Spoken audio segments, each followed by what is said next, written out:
Buenas, damas y caballeros. Como siempre es un placer seguir adelante con nuestro ciclo de conferencias de cierre de la doble diplomatura en Economía de la Escuela Austríaca 2019-2020 en este mes de enero del año 2021.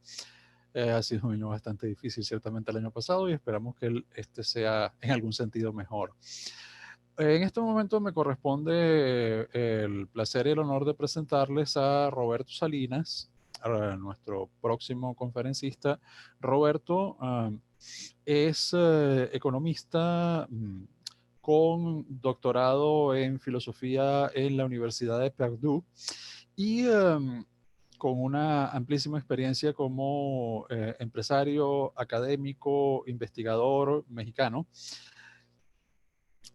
Y entre sus áreas de investigación más importantes dentro de la economía y la ciencia política se encuentra la economía hispanoamericana, latinoamericana en general. Roberto es presidente de el Centro para América Latina de Atlas Network.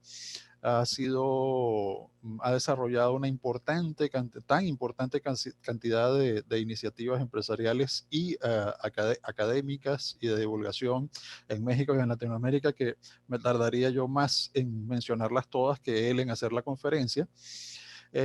Pero sí quiero mencionar que es autor de cientos de artículos muy importantes, tanto de opinión en medios de comunicación como artículos académicos muy significativos, y nos va a hacer el honor de presentarnos esta conferencia sobre la actualidad y las proyecciones económicas de Latinoamérica para el 2020-2021. Entonces, los dejo con Roberto Salinas.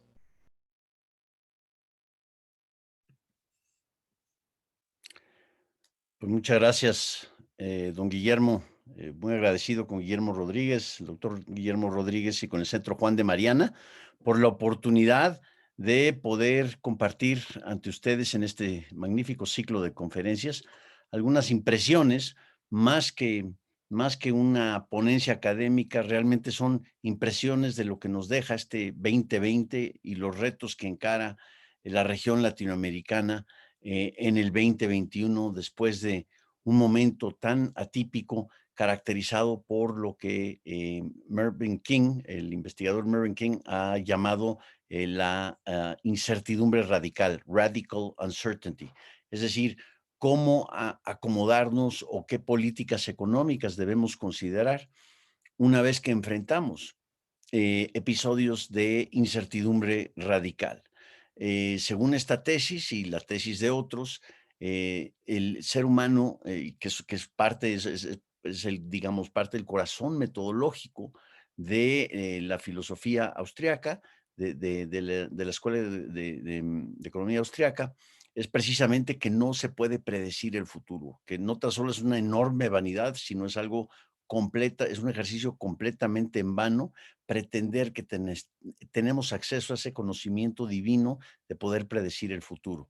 Y ante eso, tenemos que aprender a vivir y a convivir con episodios de incertidumbre. Pero en este caso, la incertidumbre se fue mucho más allá de lo que estábamos acostumbrados dentro de un universo de por sí ya cambiante y disruptivo como el que ha vivido el ser humano ciertamente durante los últimos 20 años, a partir de que entró en vigor el nuevo milenio. Así que el 2020, con toda la connotación y toda la simbología de un año de vista, de un año de visión, de un año de ver hacia el futuro, qué es lo que nos iba a dejar, cuáles eran las grandes lecciones, pues más bien fue un año completamente atípico de incertidumbre radical. Esto principalmente por el COVID-19 y la pandemia, pero también por los efectos que no se veían ni para nada en el horizonte y se nos vinieron encima a escasos días de ser declarado una pandemia, el virus, el nuevo coronavirus, que la Organización Mundial de Salud haya declarado una pandemia y que los gobiernos respondieron en buena medida con toda una serie de confinamientos radicales, de confinamientos forzosos, obligatorios. Hubo países que no lo hicieron, que fueron, digamos, la excepción a la regla, pero por lo general se optó por la idea de confinarse, encerrarse en casa, no tener contacto con la realidad económica cotidiana, con la acción humana como lo conocemos en nuestro quehacer cotidiano. Así que bueno, esto realmente fue transitar de lo que conocíamos que era una realidad cotidiana a una especie de película de la serie de The Twilight Zone, en donde se congeló la actividad económica. De repente, de la noche a la mañana, alrededor de la primera semana de marzo del 2020, se declara la pandemia, se declaran estos confinamientos, estos encierros, estas cuarentenas, y de repente vemos que pues, las calles están vacías, que los comercios pues, no comercian, que el intercambio libre y voluntario pues no es ni libre, ni voluntario, ni intercambio, que todo esto se desploma. No tan solo se desploma la demanda agregada, si es que llega a existir algún tipo de concepto de esa naturaleza, ya no hay más demanda, pero tampoco hay oferta. Entonces, el micronegocio, el restaurante, la tienda de abarrotes, el servicio, por lo general, todo lo que es lo que representa el lado de la oferta económica también se congela. Y esto nos conduce a una situación atípica que, bueno, es atípica porque no la conocíamos ciertamente dentro de nuestras generaciones, ni siquiera, ni siquiera en la Segunda Guerra Mundial, pero por otro lado, también nos conduce muy rápidamente a un escenario económico de por sí ya venía a la baja. La actividad económica a nivel mundial, se veía una desaceleración, ¿sí? Pero esto nos conduce de una desaceleración que se veía como tendencia a una franca y abierta Gran Depresión, revivir nuevamente la Gran Depresión. Y esto aterrorizó a muchísima gente, a muchísimos especialistas, a políticos, a economistas, alrededor de marzo y abril del año pasado, sin saber también cuál iba a ser la duración de la pandemia, cuál iba a ser la duración de los confinamientos, cuáles eran las mejores alternativas. Por ahí un país como Suecia, por ejemplo, prefirió darle prioridad a un cierto grado de libertad humana, ¿sí? Y de tratar de enfocarse más en respetar la salud de las personas de tercera edad. Ciertamente aquellos hospitalizados o aquellos ciudadanos que tenían padecimientos anteriores y que estaban en un mayor riesgo, y con ello tratar de balancear el control del COVID-19 y la propagación del COVID-19, las muertes generadas por el mismo nuevo coronavirus, con un cierto espacio de libertad humana. Y fue un modelo sumamente debatido a nivel mundial. Otros prefirieron más bien un confinamiento estilo lo que la misma China practicó, pero fue un confinamiento tan draconiano que vaya, hecho obligatorio por la existencia de una fuerza militar, que en este sentido, se optaba por un modelo radical, en donde, no había ninguna otra opción más que literalmente quedarse en casa y hasta ahí, y dejar de comerciar, de dejar de tener cualquier tipo de actividad económica. Este debate de los modelos, bueno, sucedió en una forma sumamente rápida, es decir, en abril ya se empezaba a debatir cuál era el tipo de alternativa que teníamos ante este episodio de incertidumbre radical, ante este episodio tan atípico. Esto se combinó no tan solo con los efectos económicos que tuvo el desplome de la oferta y la demanda mundial, sino también con episodios sumamente importantes para el futuro del mundo y de América Latina, como fue, por ejemplo, las elecciones presidenciales de Estados Unidos, que regresaré a ese punto un poco más adelante. Pero ciertamente lo que nos dejó, el legado que nos deja la existencia de la pandemia y del COVID-19 es que no estábamos preparados. El mundo no estaba preparado para enfrentar un episodio de semejante nivel de incertidumbre. Y el efecto económico ha sido visto la economía como acción humana, no como alguna métrica aislada de la realidad cotidiana. El primer efecto, pues, es la pérdida de vida, ¿sí? En Estados Unidos, por ejemplo, se calcula que de cada 1000 casos de coronavirus, una persona fallece.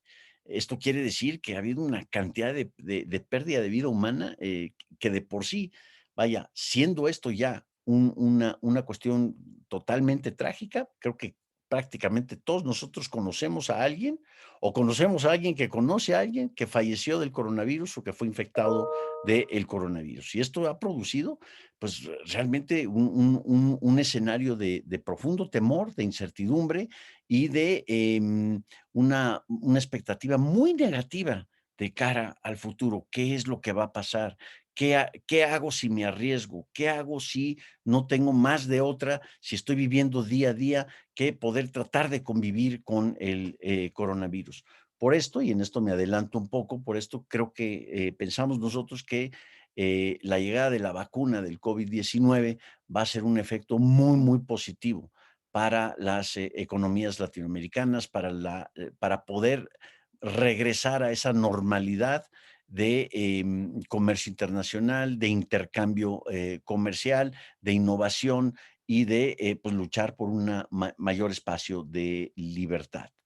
Entonces, repetimos, la pérdida de la vida humana también representa la pérdida de un capital humano sumamente valioso y todavía no tenemos las estimaciones o por lo menos alguna idea de el enorme daño que el COVID-19, el nuevo coronavirus, ha hecho por esta vía. Lo que sí tenemos una idea un poco más precisa es cómo el confinamiento derivado de el anuncio de la pandemia y de que el COVID-19 se generalizó en todo el mundo, eh, generó lo que llamaba yo anteriormente el desplome del sistema de oferta y el sistema de demanda en el mundo. Y esto tuvo un impacto macroeconómico inusitado, no antes visto. Es decir, varios países respondieron con una receta de una ultra expansión monetaria y una ultra expansión fiscal. Manuel Heinz, el ex ministro de Hacienda de El Salvador, quien fue responsable, por cierto, de una política monetaria de dolarización que, en mi opinión personal, fue sumamente exitosa. Es una mente que creo que debemos seguir. Él tiene una formación fundamental de pensamiento derivado de Ludwig von Mises y de Friedrich Hayek, y es un ser que logra combinar en una forma sumamente inteligente aspectos sociales, políticos, jurídicos, cívicos, incluso hasta éticos, dentro del concepto económico generalizado. Entonces, no es una persona que en su entender piensa que se puede aislar la economía del resto de las dimensiones del ser humano y este aspecto multidisciplinario de las contribuciones del señor Manuel Heinz, creo que hacen su pensamiento sumamente relevante. Bueno, él nos comparte una anécdota que a mí me parece fabulosa para tratar de entender por lo menos la lógica de cómo pensaron varios gobiernos al ver el coronavirus ya como, no tan solo como una realidad, sino como un riesgo mayúsculo para sus propias economías. Supongamos que vivimos en un pueblo pesquero, digamos, típicamente podríamos escoger algún pueblo en Japón que vive de la pesca y que su riqueza generalizada se deriva de la actividad tanto de la pesca como, obviamente, del comercio de lo que pueda ser el pulpo, el camarón o cualquier otra especie marítima que se consume en el mercado abierto, como suele ser en el Japón, como suele ser en varios de nuestros países latinoamericanos. Es decir, nos podemos imaginar cualquier circunstancia. Y supongamos que en este pueblo, de repente, alguien detecta que viene un tsunami, un inmenso tsunami, y lo podemos ver, lo podemos ver a la vista y cómo viene con gran velocidad. Sí, ¿qué es lo primero que hace el pueblo? Bueno, sabemos que el tsunami va a llegar y va a devastar el pueblo. Prácticamente se nos van a ir casas, se nos van a ir comercios, se nos van a ir varias cosas. Lo más importante, dice la anécdota de Manuel Heinz, es tenemos que agarrar nuestros barcos, que son nuestro instrumento de trabajo fundamental, ¿sí? De cara a nuestro futuro y a nuestra prosperidad, es nuestra fuente de progreso humano en este pueblo. Tenemos que agarrar nuestros barcos y hacer lo necesario para salvarlos. Entonces, ¿qué hace el pueblo? Va, agarra los barcos y escala dentro de las montañas para poder quedar a salvo del tsunami. Se van todos, ven cómo el tsunami llega, arrasa el pueblo, deja una destrucción masiva, pero por lo menos los barcos quedaron intactos y las mentes humanas lograron quedar intactas, los seres humanos. Se regresa y empieza el proceso de reconstrucción, pero con la fuente de mi riqueza, por lo menos intacta, una vez que se va el tsunami. ¿Cuál fue la lógica o el pensamiento de varios dentro de los líderes económicos de este mundo? Fue, necesito resguardar o necesito salvar principalmente a lo que es el sector de pequeña y de mediana empresa, así como también necesito resguardar el consumo. Y de ahí inició lo que se podría denominar una especie de fiebre expansionista alrededor de casi todo el mundo, en donde eh, eh, países que tenían una relativa disciplina fiscal, de repente empiezan a generar semejantes deudas y semejantes expansiones en donde los déficits fiscales alcanzan ya los números de lo que pues, algunos de nosotros vivimos en la década de los ochentas en América Latina, la década perdida de los ochentas, 16% del Producto Interno Bruto, 20%, 18%, 12%. Llegamos a un nivel en donde verdaderamente se estaba gastando, se empezó a gastar muchísimo más de la capacidad de repago que tienen varias de estas economías. También muchas empresas recurrieron a los mercados de deuda para tratar, por ejemplo, los hoteles que hicieron, al ver un desplome de su principal fuente de ingreso, que eran los turistas. ¿Por qué? Porque se congela la actividad del turismo, se congela la actividad, por ejemplo, de los deportes o de los conciertos o de los festivales. De ello viven en buena parte varios de estos hoteles que pueden ser de 3 estrellas o de 5 estrellas. Aquí no se discriminaba de 1 a 5, no importaba. De repente ocupaciones que eran del 60% se desploman al 6%. Pero pues tengo todos mis gastos, tengo toda mi nómina, tengo todos los otros gastos que tengo que pagar mes con mes, pues ya no tengo fuente de ingresos de la noche a la mañana. Pues, ¿qué pasa? Bueno, pues recurro al mercado de deuda, el mercado de deuda bancario, mercado de deuda corporativo, empiezo a colocar papel a diestra y siniestra, pido prestado de fondos que se dedican precisamente a prestar, de lo que llaman vulture funds, ¿sí? Que están ahí a la espera a ver qué es lo que pueden hacer. Y la lógica era, me endeudo ahorita y me preocupo del problema de la deuda después. Lo importante ahorita es salvar el barco. Y así reaccionaron muchísimas empresas. También reaccionaron gobiernos. Claro, en el caso de los gobiernos es una factura que le van a pasar a el contribuyente, el presente como el futuro. Es decir, prácticamente podemos decir que nuestros tataranietos ya están endeudados y ya deben impuestos. Esto, la economista Carmen Reinhart, una economista cubano-americana que ha ganado una reputación muy importante en los últimos años, por un libro maravilloso que escribió llamado This Time is Different, en coautoría con el economista Ken Rogoff de la Universidad de Harvard. Tanto Reinhardt como Rogoff en This Time is Different, esta vez es distinto, detallan 800 años de crisis financieras y llegan a una conclusión que, bueno, varios de nuestros aliados y amigos en la escuela austriaca también han llegado a esa misma conclusión, es que realmente Esto nunca es diferente, siempre es lo mismo, siempre es la golosina crediticia, siempre es que los gobiernos incurren en un sobreendeudamiento, pensando que pueden administrar la abundancia o pensando que pueden repartir a diestra y siniestra, sin importar de dónde viene o sin importar o sin considerar cuál es la fuente de este recurso o de esta riqueza que se pretende repartir o se pretende distribuir, y esta golosina conlleva a eventualmente una crisis financiera, ya sea por el lado fiscal o por el lado de una expansión monetaria que repercute en el peor de los impuestos, que es el aumento de precios generalizado, lo que se conoce hoy en día en el lingo profesional como la inflación, aunque del punto de vista austriaco la inflación es más bien el tema monetario de una expansión de los medios de pago.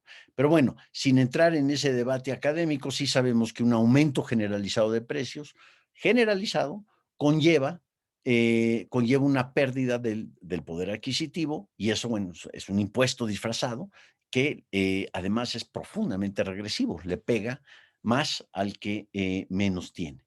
Bueno, la señora Carmen Reinhardt dice, increíble que lo diga yo, pero esta vez sí es distinto.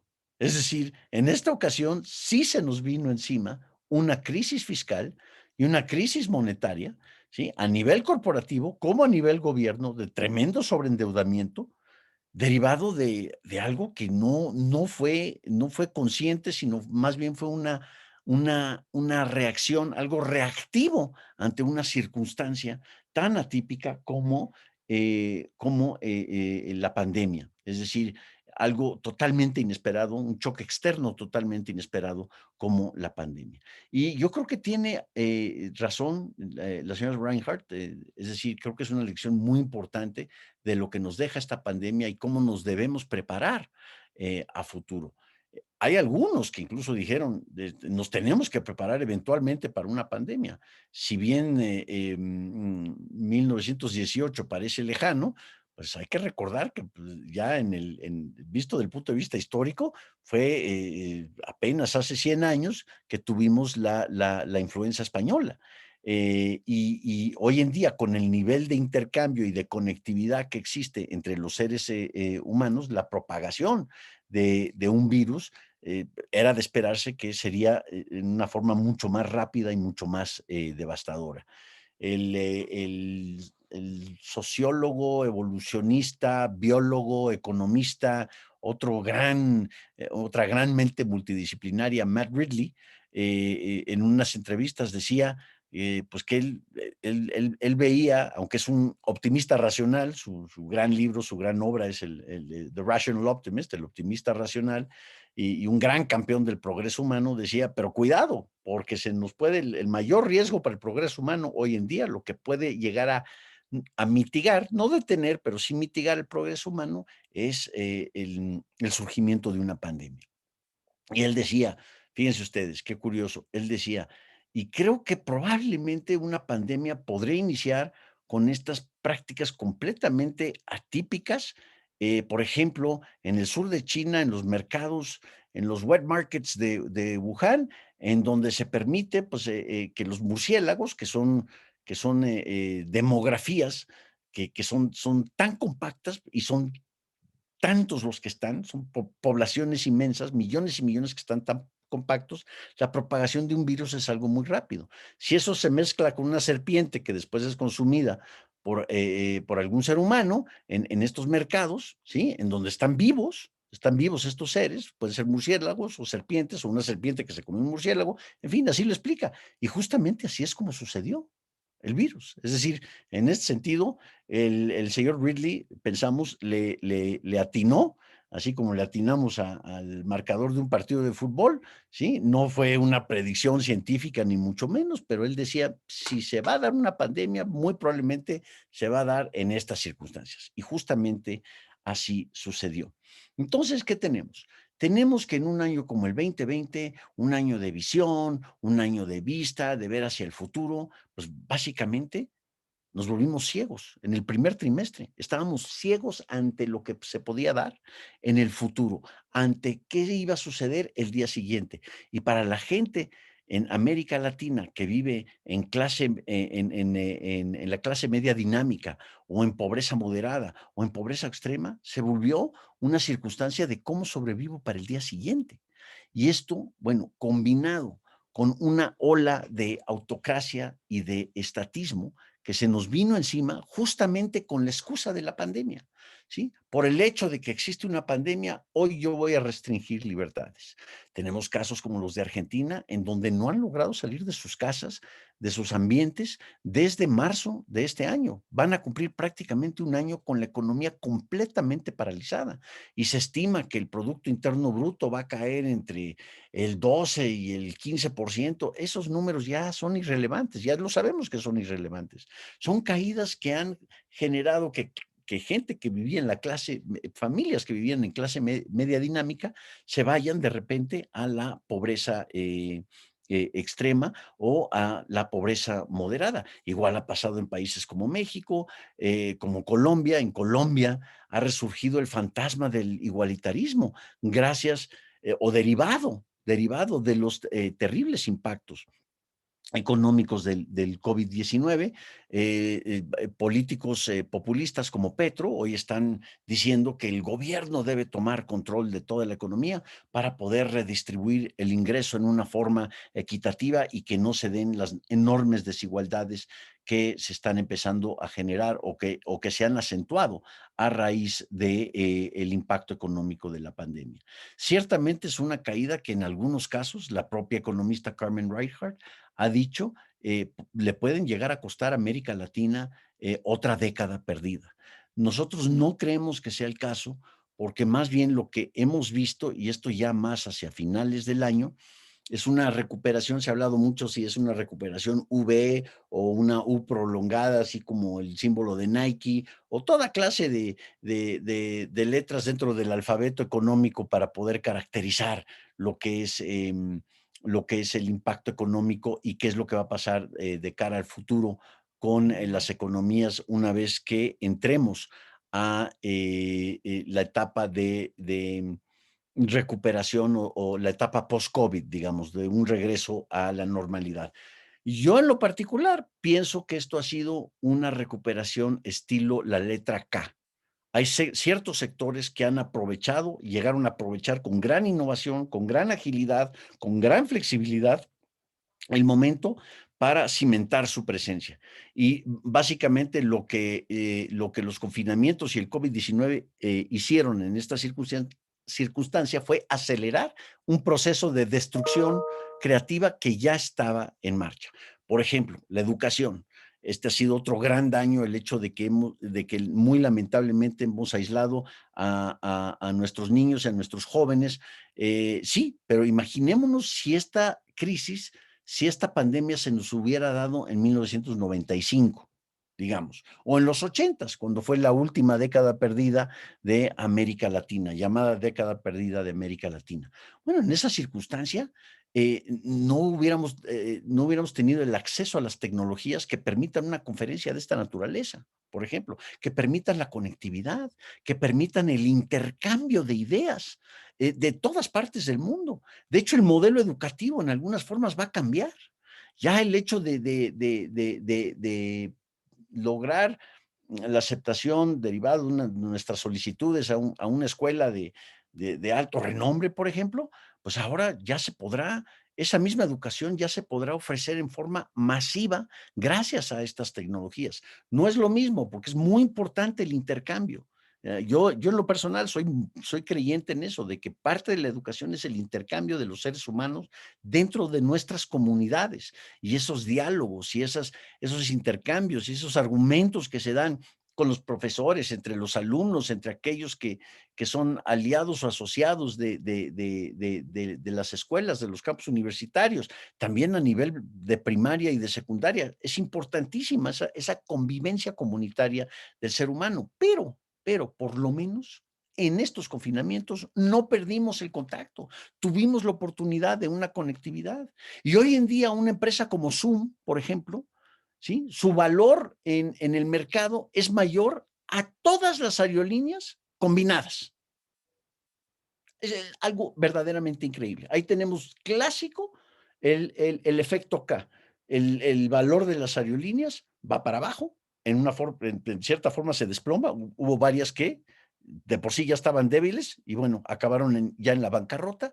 Y en otros casos, tecnologías como Zoom y como varias otras que ahora surgen, eh, han despegado en una forma inusitada. Y esto es muestra de cómo el ser humano se adapta en una forma muy ágil y muy flexible ante una circunstancia tan atípica como la que nos surgió con el coronavirus.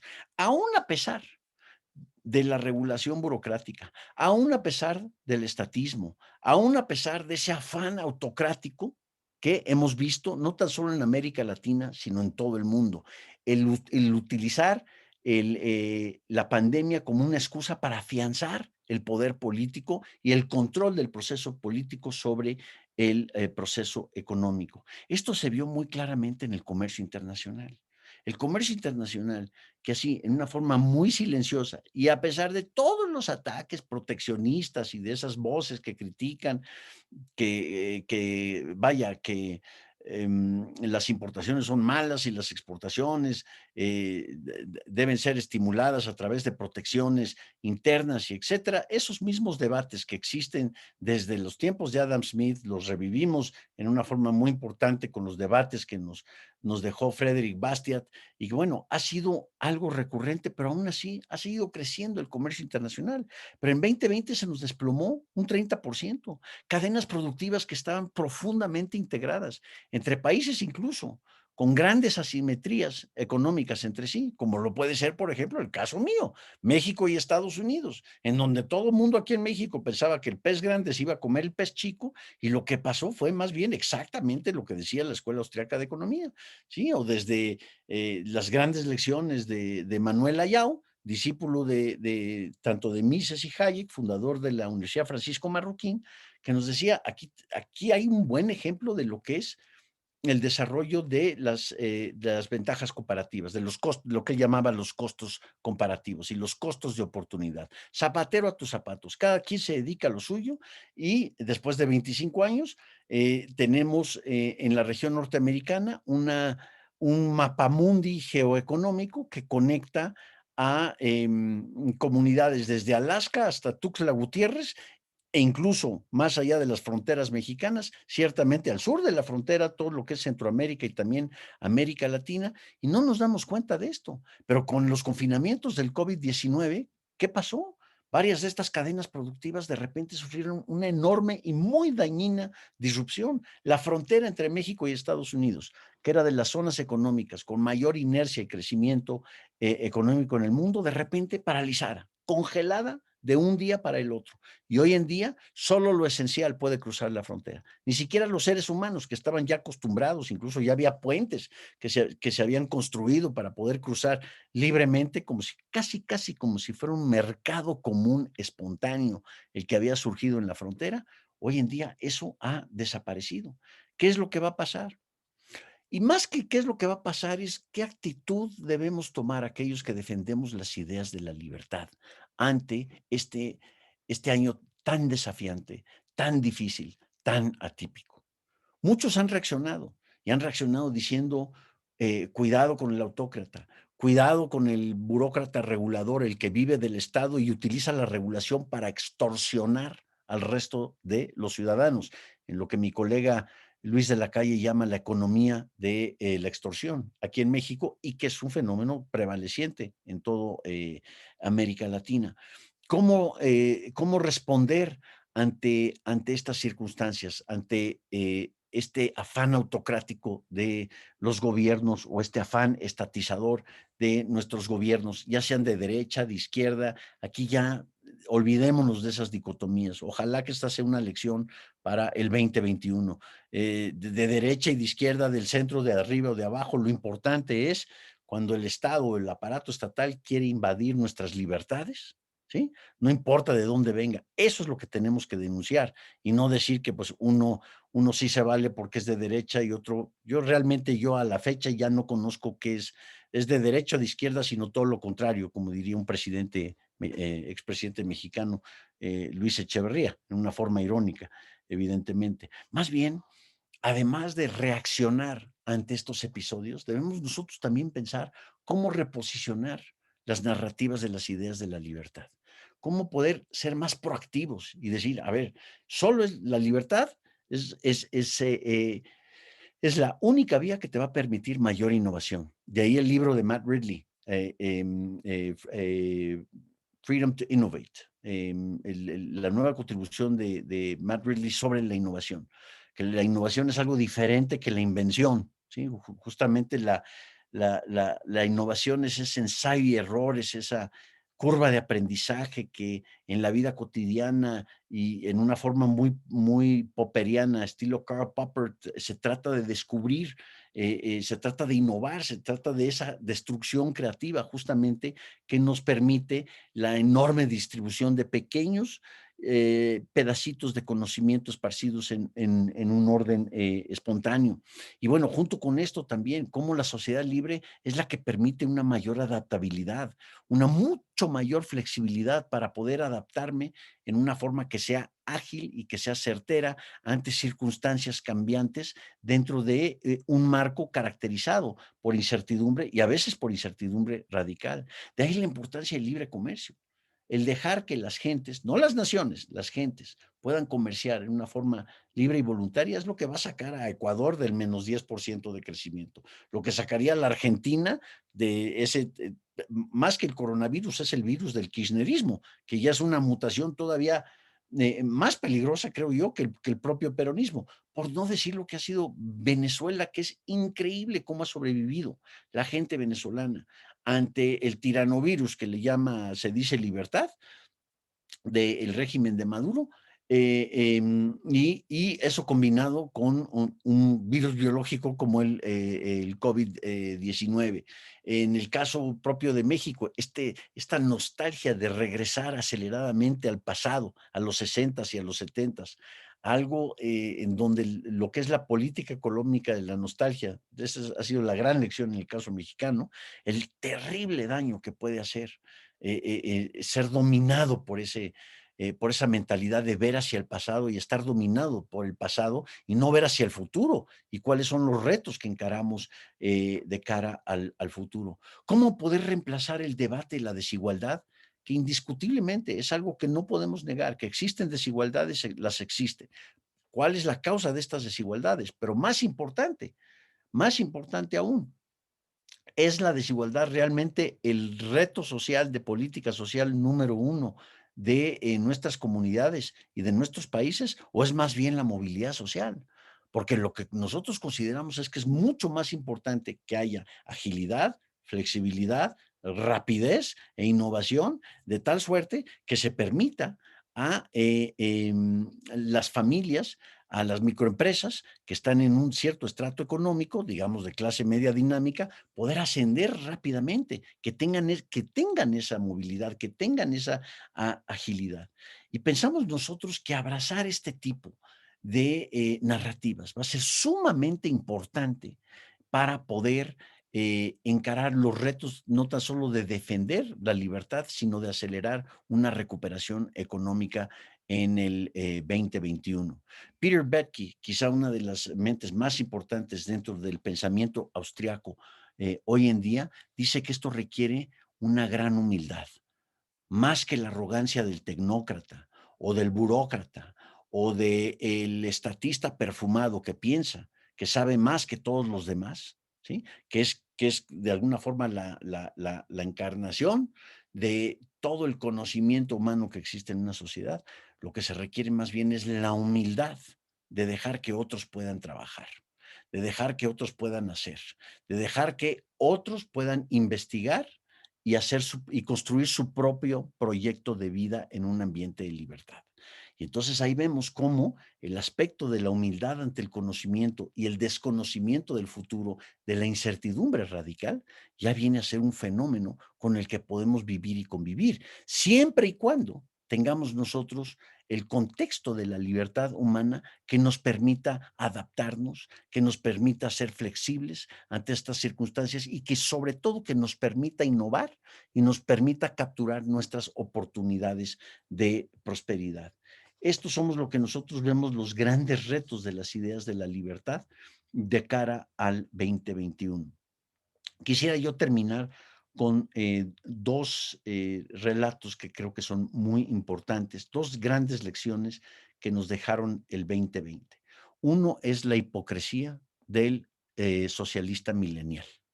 Es aquel joven que con el beneficio de Internet gratis en un Starbucks, usualmente en países desarrollados, comprando café, un café que le vale aproximadamente el equivalente a $5 o $6, utilizando tenis que logró conseguir en eBay, tenis de la última marca, en donde llegó a pagar hasta $250 o $300, tiene el lujo de sentarse en un café Starbucks, supuestamente con internet gratis, que sabemos que no es gratuito, de alguna forma está incorporado en el precio del café que pagó el costo de el internet. Se da el enorme lujo de poder poner en Instagram con su nuevo iPhone 12. ¿Sí? Y si pensamos del iPhone, pensemos también en la lección del yo lápiz y lo que es su versión moderna, el yo iPhone, es decir, el iPhone.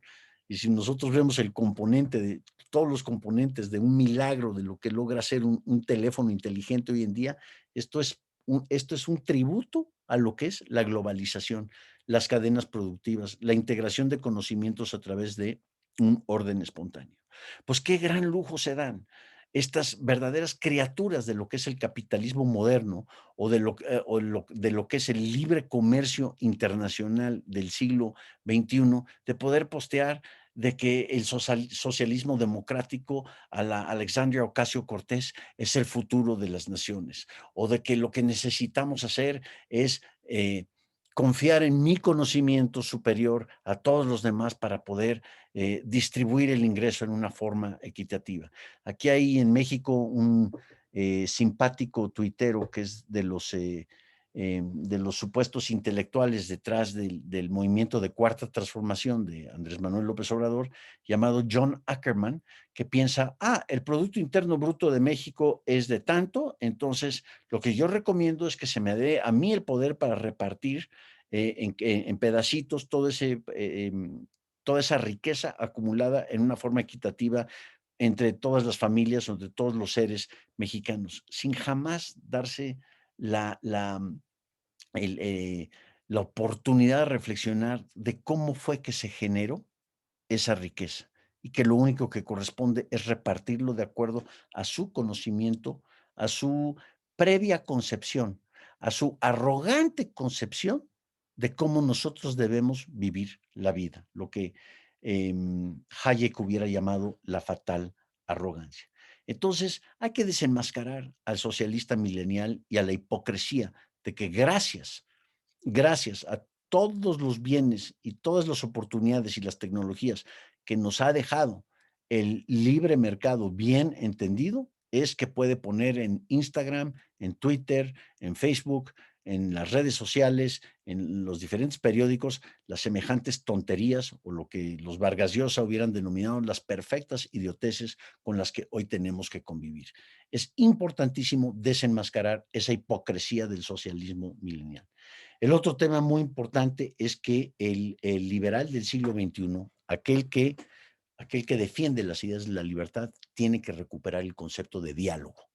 Y de diálogo tanto en el sentido económico, que es el libre intercambio de bienes y servicios, utilizando fundamentalmente el lenguaje de los precios libres para poder ponernos de acuerdo, como el diálogo en sí, que es saber escuchar, saber escuchar.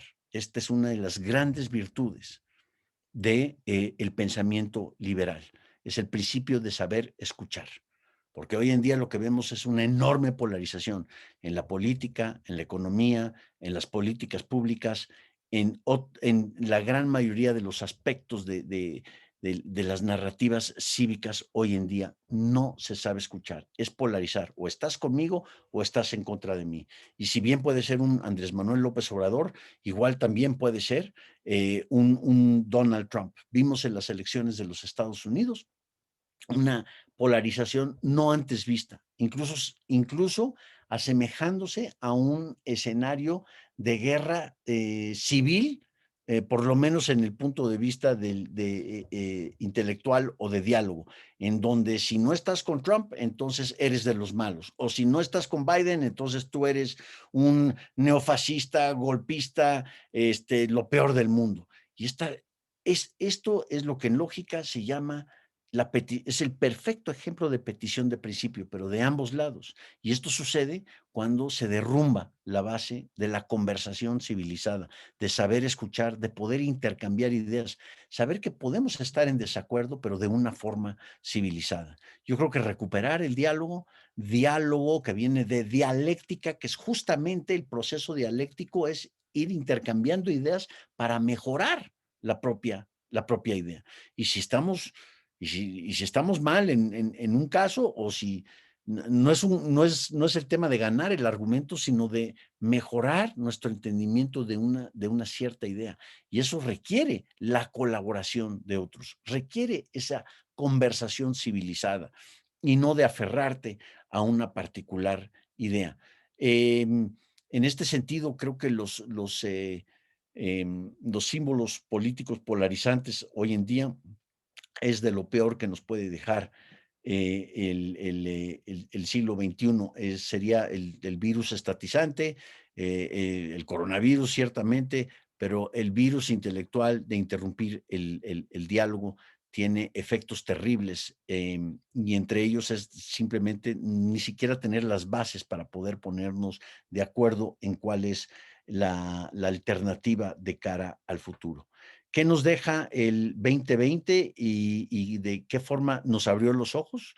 Pues nos abrió los ojos utilizando esa misma simbología del poder de la tecnología, el poder de la destrucción creativa, y poder refrendar también la fe en el progreso humano, y que ese progreso humano descansa en el principio fundamental de la libertad, en este sentido de la libertad económica, que es que cuando el comercio o el intercambio es libre y voluntario, una parte se beneficia solo si otra parte se beneficia. Hay que recordar este principio, hay que volver a enfatizarlo en el 2021, porque es lo que va a permitir una recuperación mucho más acelerada de nuestras economías.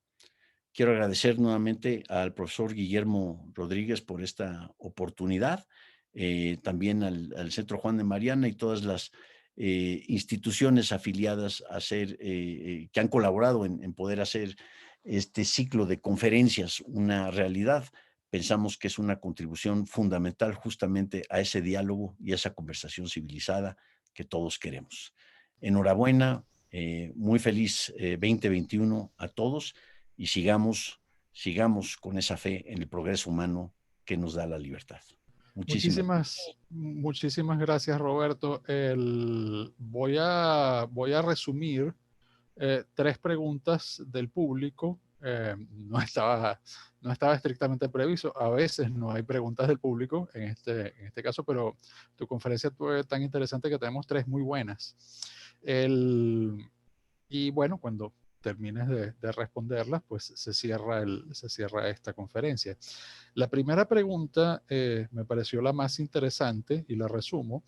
Dice, no mediante una teoría de la conspiración o o un supuesto grupo de secretos de conspiraciones, sino mediante el propio orden espontáneo abierto, intelectuales, empresarios, políticos y burócratas de todo el mundo han tendido a comprometerse en una agenda común, eh, enemiga del libre comercio en la búsqueda de sus intereses concentrados.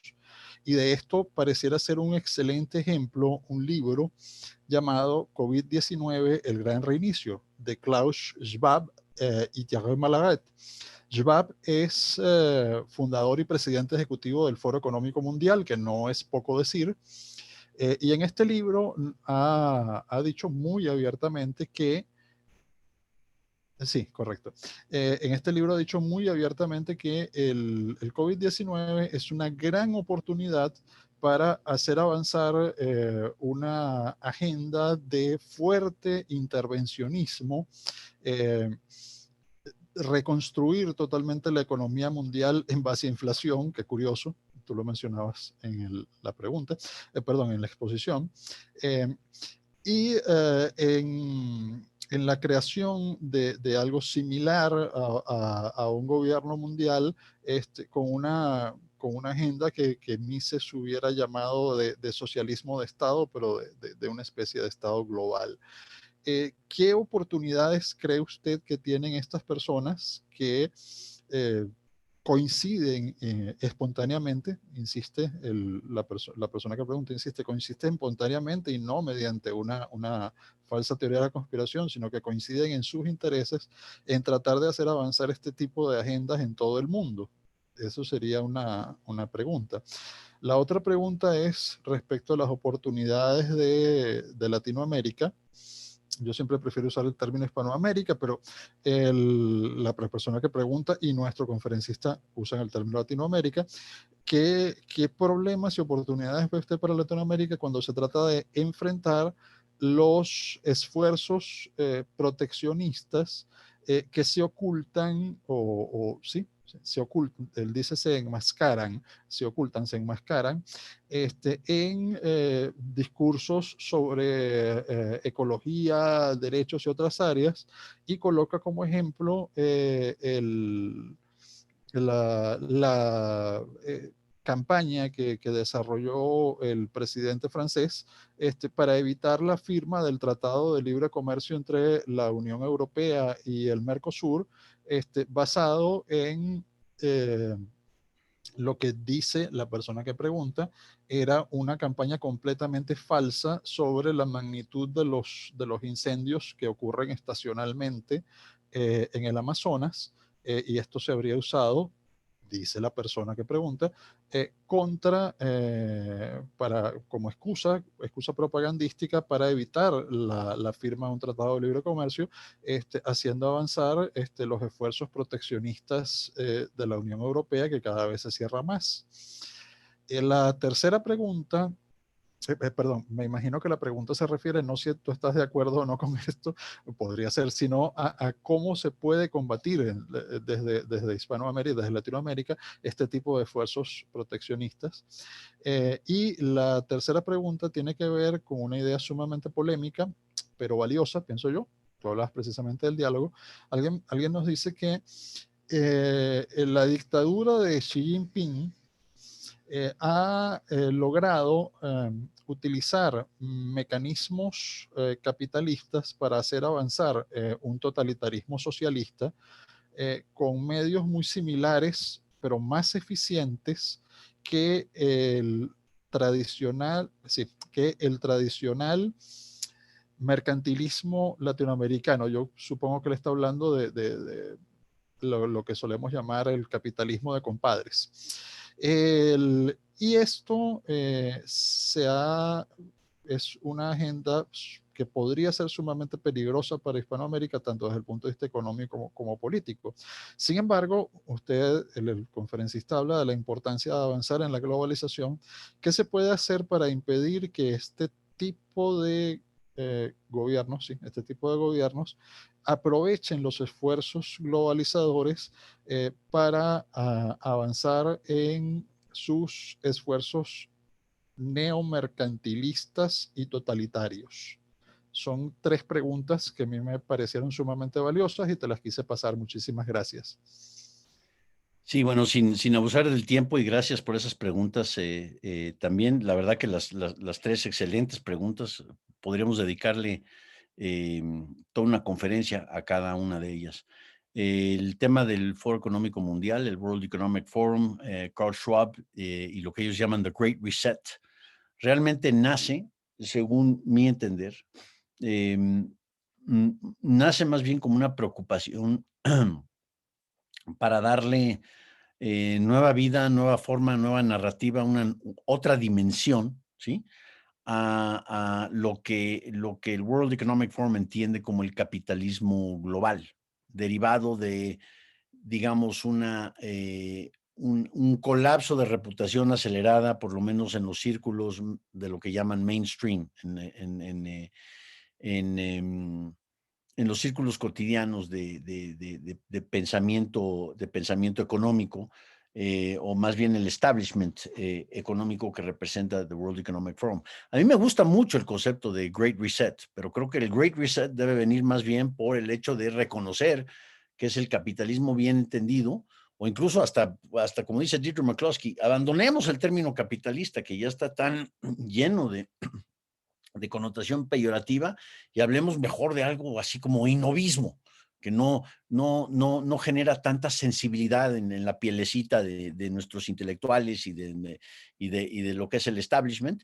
Ella lo dice irónicamente, en una forma sarcástica o irónica, por supuesto, pero dice, vaya, mejor hablemos del Great Reset en términos de lo que es la innovación, lo que es la adaptabilidad, lo que es el libre comercio bien entendido, de lo que es esta fe en el progreso humano, ¿sí? Incluso la propia palabra progreso nos las han robado. El progresista hoy en día, que se considera el socialista milenial y demás, no, no, no, un momento. La palabra progreso es de nosotros, de aquellos que defienden la libertad, porque el progreso humano es necesario, tal como lo ha demostrado el gran proyecto de Marian Tupy en el Cato Institute, y yo les recomiendo, vean ampliamente humanprogress.org. Estamos nosotros en el centro, en el proyecto latinoamericano de Atlas, tratando de impulsar una versión latinoamericana de esto, de que podamos hablar de las historias de progreso que son todavía mayores y mejores, porque son progresos que se dan no tan solo como ejemplos de progreso, sino a pesar de la burocracia rampante, a pesar de esas autocracias, de esos estatismos, de esa economía de la extorsión, aún a pesar de todo eso, logra salir adelante el latinoamericano o el hispanoamericano, como bien dices, Guillermo, que debería ser la palabra correcta. Así que a mí me gusta el concepto de The Great Reset. No creo que haya una conspiración dentro de ello, pero sí creo que hay profundamente el tema de lo que William Easterly, exfuncionario del Banco Mundial, devoto discípulo de Hayek, él incluso dice, yo soy más hayekiano que el propio Hayek, o sea, convertido en más hayekiano que el propio Hayek, tiene un gran libro que se llama La tiranía de los expertos. Y lo que denuncia es precisamente a aquellos expertos en el Foro Económico Mundial, en el Banco Mundial, en el Fondo Monetario Internacional o en cualquier dependencia gubernamental que presumen creer que tienen un mayor conocimiento o un conocimiento superior a todos los demás y que, por ende, tienen el derecho a decirnos cómo debemos construir nuestro proyecto de vida. Esto se asemeja a otro libro que tiene que se llama The White Man's Burden, que es básicamente la idea de que va a entrar el funcionario anglosajón del Fondo Monetario a decirle a los países africanos cómo deben hacer las cosas, similar en el siglo XIX, vamos a civilizarlos. Vaya, incluso hay un tema de dignidad humana, que es un tema que no mencioné en mi plática anteriormente, pero cómo la libertad logra potenciar la dignidad humana del ser cotidiano. Y así se debe entender el Great Reset, es entendiendo lo que es el sistema, o más bien el proceso de mercado, cómo entender el proceso de mercado en términos de permitir mayor innovación, mayor adaptabilidad, flexibilidad, movilidad social y progreso humano. En este sentido, sí soy aquellos que diría que es muy importante hablar de un Great Reset, estilo lo que hace Carl Schwab, pero creo que es un gran error pensar que se debe conformar alguna especie de comité intergaláctico que pueda decirnos cuáles son las reglas y cuáles son las formas en que el resto de los seres humanos deben vivir la vida. Hay la falacia de la tiranía de los expertos, lamentablemente, prevalece en el Foro Económico Mundial, aunque en términos de conversación también hay contribuciones sumamente importantes que se dan en esos foros. Por lo menos hay la disposición de escuchar, aunque lamentablemente no nos escuchen, valga la redundancia, todas las veces. La segunda pregunta, enfrentar los esfuerzos proteccionistas en discursos de ecología. Bueno, esta es ya una larga historia en México. Desde antes que se haya negociado el Tratado de Libre Comercio con América del Norte, más los otros 47 tratados, ¿sí? Recordamos una vez que estuvo Milton Friedman aquí en México, en una conferencia que yo tuve la oportunidad, apenas iniciaba yo mi carrera, de coorganizar junto con el Cato Institute, aquí en México. Él decía, realmente un tratado de libre comercio requiere no de 1500 cuartillas y estos enormes tratados que son enciclopedias jurídicas totalmente complicadas, requiere un pedacito de papel, así, ¿no? Yo me comprometo a derribar todas las barreras arancelarias y no arancelarias en mi país. Firmado México, Estados Unidos y Canadá. Y ya, se acabó. Esto es lo que requiere un tratado de libre comercio, ¿sí? Pero pero vaya, para no hacerlo perfecto, el enemigo de lo bueno, ya es otra larga historia al respecto, se optó por la vía de firmar un tratado de libre comercio, recientemente renegociado por los tres países a causa de la insistencia de la administración de Donald Trump, y lo que siempre salía a la mente, siempre salía a colación, era justamente el uso de etiquetas, tanto de derechos laborales como ecologistas, para esconder intereses especiales. Un ejemplo sonado y ya famoso aquí en México fue el caso del aguacate, ¿sí? La industria del aguacate en México ha crecido en una forma exponencial en los últimos 20 años. Se ha convertido en el proveedor número uno de aguacate en todo el mundo y eliminó la competencia que existía en California, que es un aguacate de calidad inferior. Además, también, digamos, que se beneficiaba de subsidios gubernamentales a nivel estatal para poder seguir su producción. El aguacate mexicano resultó ser de mejor calidad y de menor precio. Y al principio, el grupo que defendía los intereses del aguacatero californiano decía, bueno, pero es que el aguacate, siendo mexicano, pues seguramente trae gusanitos, ¿no? O trae alguna infección, o trae algo malo, entonces alguna norma no arancelaria de tipo ecológico, por el bien de la salud y de la ecología norteamericana, necesitamos inspeccionar los aguacates mexicanos. Al final esto se derrumbó, ¿no? Nosotros decíamos jocosamente, por eso ya les gusta más el guacamole que el aguacate, ¿sí? Porque pues, si uno desmenuza el aguacate, pues ¿qué les queda? Es puro guacamole. Y hoy en día, cuando se viene el Super Bowl, que ahorita ya en próximas fechas va a ser, o cuando hay algún gran evento, siempre es la enorme abundancia de aguacate. ¿Y de dónde viene? Pues viene de Michoacán, o viene del estado de Colima, o viene del estado de Jalisco, o de varios otros estados en México que hoy surten a través de una gran cadena de distribución que evolucionó espontáneamente y a pesar de de todos los argumentos ecologistas que se utilizaron en ese momento para tratar de interrumpir lo que era un proceso entre consumidor y productor, en donde lo que querían era el mejor producto al menor precio posible. Igual ha sucedido con frutas, igual ha sucedido con varios otros bienes, pero es mucho más fácil decir, yo defiendo la ecología, la salud y los derechos laborales, que decir, pues yo prefiero que mi mercado siga protegido por el proceso político y por los favores que tengo con el Estado, lo que podría llamarse justamente ese neomercantilismo. Entonces, lamentablemente, es un mal al que nos debemos acostumbrar. Sí existe, no, se me hace totalmente lógico que aquellos que pretenden defender ciertos intereses proteccionistas estén utilizando el argumento de que los incendios en el Amazonas brasileño es una tragedia humana y que hasta que esto pare, entonces no podemos comerciar con los ciudadanos que conforman la región del Mercosur. Eso hay que desenmascararlo y hay que decir, lo único que están haciendo es protegiendo una, em, a una pequeña comunidad de productores, un pequeño grupo de productores que está abusando del consumidor europeo, ¿sí? Con mayores precios y menor calidad de producto. Dejamos que el ser humano escoja, dejemos, privilegiemos la libertad de elección. Punto. Ese es el mejor argumento. Pero como decía Bastiat, como dice hoy en día Brink Lindsay, un estudioso del libre comercio, del Instituto Niskanen y varios otros, esto hay que repetirlo, repetirlo, repetirlo, prácticamente como sacerdotes económicos, todos los días hay que repetir, repetir, repetir la misma historia del libre comercio.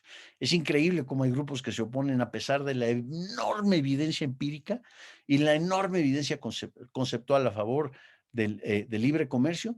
De todas maneras, van a surgir grupos y pues los grupos han escogido estos argumentos que le tocan al corazón y le tocan a la sensibilidad. Bueno, nosotros también. Oigan, permítanos recuperar algo de dignidad humana. No nos mantengan así como si fuera un acto de misericordia con los latinoamericanos. Nosotros también somos seres humanos. Hay que responder un poco con ese tipo de narrativas y ese tipo de instrumentos retóricos. Pero bueno, esto para otra conferencia. La última pregunta, la de China, la verdad es fascinante. Efectivamente, utilizar mecanismos capitalistas. Aquí yo creo que hay que tener fe de que para que no se logre sofisticar el modelo de utilizar mecanismos capitalistas para avanzar causas totalitarias, que nos puede llevar a la falacia de ad hoc, post hoc, ergo propter hoc, muy, muy fácilmente. Es decir, una cosa realmente no tiene que ver con otra. Se escogió este mecanismo, ha sido muy exitoso, pero muy lamentablemente sí ha afianzado un aparato totalitario. ¿Podría ser un modelo? Yo creo que es el gran reto de cara al futuro. Lo que hemos sabido también es que el modelo que les ha funcionado muy bien a China es el robo abierto de la propiedad intelectual, ¿sí? Cuando se habla por ejemplo, hay que desbaratar con el comercio con China, no. Lo que hay que hacer es pues, tener una normatividad en común en donde se respetan los derechos de propiedad intelectual, tanto los de ellos como los de nosotros. Hay grandes disruptores, hay grandes innovadores en China hoy en día, pero pues hay que ser muy, muy claros también. También ha habido un robo despiadado y en algunas veces coordinado de lo que es invenciones o son innovaciones que no son de origen chino. Vaya, todo es un gran tema, pero nosotros tenemos fe que al final del día una mayor libertad económica tiene que conducir a una mayor libertad humana, por lo menos conciencia de libertad. Este es el gran tema que se está peleando hoy en Hong Kong y vemos cómo las resistencias en Hong Kong, como el encarcelamiento del gran empresario de medios en, en Hong Kong también ha conducido a una respuesta de parte de la comunidad internacional en donde, bueno, pues yo sigo siendo de la fe de que una mayor libertad humana derivada de mecanismos capitalistas bien entendidos, de una mayor participación en el comercio global, tiene eventualmente que conducir a una mayor expansión de libertades a nivel cívico, a nivel político, de libertad de expresión, de libertad humana generalizada. Es más un acto de fe, no de una ciencia escrita, la que tengo, pero creo que es una fe humilde, es una fe que se basa en otros ejemplos, pero ciertamente es un gran reto. ¿Cómo evitamos?